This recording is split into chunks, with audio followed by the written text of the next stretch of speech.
اليوم يشارك معنا في الدورة 12 للمهرجان الثقافي الدولي لمالوف الفنان القدير الشريف بن رشيد. تحت تحياتكم.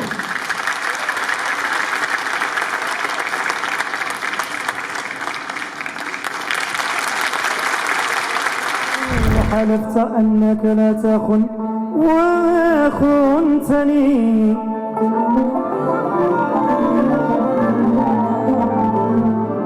سوتي عيني حوار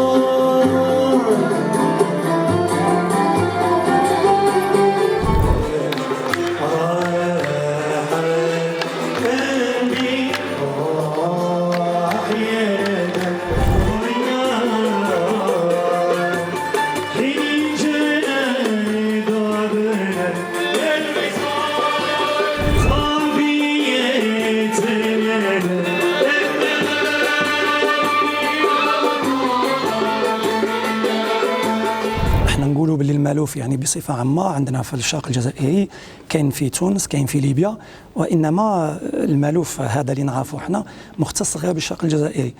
لكان يدونوه في المنظمه العالميه يعني شيء ايجابي، ويخلينا يحفزنا احنا كفنانين باش نواصلوا. وكاين شبيبه ثاني اللي الحمد لله هي جايه وقاعده تتعلم وجمعيات.